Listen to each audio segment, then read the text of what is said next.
बिस्मिल्लाहिर्रहमानिर्रहीम। जब हम किसी डॉक्टर, न्यूट्रिशनिस्ट या डाइटिशियन के पास जाते हैं तो वो हमें कहते हैं कि अपनी सेहत को बेहतर रखने के लिए अपनी न्यूट्रिशन को बेहतर करें।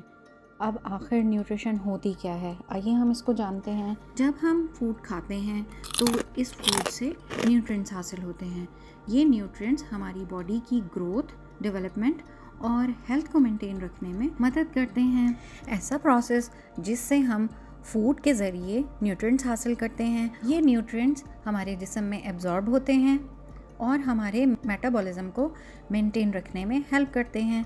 इस तरह हमारी परफॉर्मेंस या कारकर्दगी भी बढ़ जाती है। ये तमाम सिस्टम या प्रोसेस न्यूट्रिशन कहलाता है। अब जानते हैं कि न्यूट्रिएंट्स क्या होते हैं। खाने पीने की अशिया में वो कंपोनेंट्स जो हमारी बॉडी की ग्रोथ, डेवलपमेंट और हेल्थ की मेंटेनेंस में मदद करते हैं, न्यूट्रिएंट्स कहलाते हैं। आइए जानते हैं वो कौन से न्यूट्रिएंट्स हैं जो एक ह्यूमन बॉडी को लाजमन चाहिए होते हैं। हमारे खाने में एनर्जी या ताकत हासिल करने के लिए मेन सोर्स कार्बोहाइड्रेट्स होते हैं। ये कार्बोहाइड्रेट शुगर, स्टार्च और फाइबर पर मुश्तमिल होते हैं। 1 ग्राम कार्बोहाइड्रेट में 4 किलो कैलोरीज होती हैं। ये फलों, सब्जियों, अनाज और दालों में वाफिर मिकदार में पाया जाता है।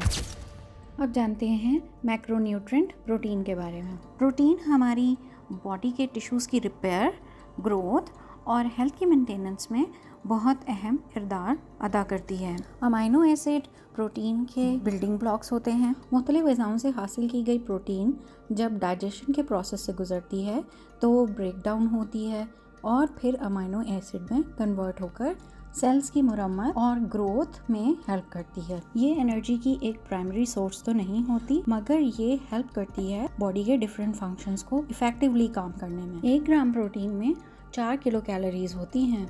प्रोटीन की एनिमल सोर्सेज में मटन, बीफ, चिकन, फिश, अंडे, दूध और दूध से बनी हुई प्रोडक्ट्स शामिल होती हैं। प्लांट बेस्ड प्रोटीन में दालें, नट्स और सीड्स शामिल हैं। प्रोटीन हमारी बॉडी में कई तरह के कामों में मददगार है, जैसे सेल मेम्ब्रेन के स्ट्रक्चर को बनाने में, टिश्यूज़ को रिपेयर करने में, एंजाइम्स और हार्मोन्स को बनाने में, इम्यून सिस्टम को डेवलप करने में, बहुत से दूसरे न्यूट्रिएंट्स को एब्जॉर्ब करने में और नर्वस सिस्टम को डेवलप करने में भी प्रोटीन बहुत अहम किरदार अदा करती है। अब हम बात करेंगे बहुत ही इम्पॉर्टेंट न्यूट्रिएंट फैट की। फैट्स के 1 ग्राम में 9 कैलोरीज होती हैं। ये एनर्जी की कॉन्सेंट्रेटेड सोर्स होती है। जब हमारी बॉडी को एनर्जी की ज़रूरत होती है तो फैट ब्रेक डाउन के ज़रिए फैटी एसिड और ग्लिसरॉल में कन्वर्ट हो जाते हैं। जब हम ज़्यादा खाना खा लेते हैं तो सफिशेंट अमाउंट ऑफ एनर्जी उसी वक्त मुख्तलिफ कामों में इस्तेमाल हो जाती है और बाकी की जो बच जाती है एनर्जी वो हमारे फ़ैट के मॉलिक्यूल की फॉर्म में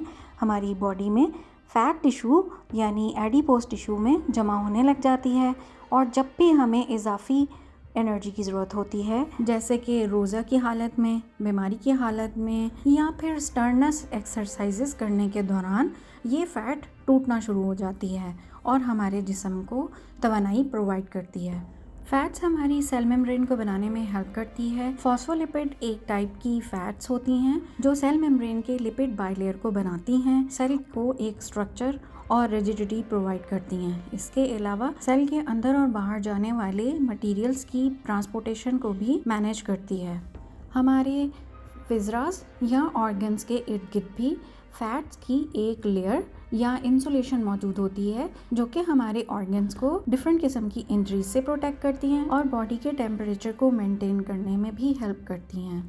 डिफरेंट टाइप के न्यूट्रिएंट्स यानी कि फैट सॉल्युबल विटामिन्स को भी एब्जॉर्ब करने में फैट एक अहम किरदार अदा करता है। कुदरती तौर पर फैट्स को हासिल करने की कई सोर्सेज हैं। Oil, poultry, meat, nuts and seeds, fatty fish, दूध और दूध से बनी हुई कई अशिया में फैट्स मौजूद होते हैं। कार्बोहाइड्रेट्स, प्रोटीन और फैट मैक्रोन्यूट्रिएंट्स के नाम से जाने जाते हैं। मुझे उम्मीद है कि आज आपको न्यूट्रिशन और न्यूट्रिएंट्स के बारे में पता चल गया होगा। इस वीडियो में हमने मैक्रोन्यूट्रिएंट्स के बारे में लर्न किया।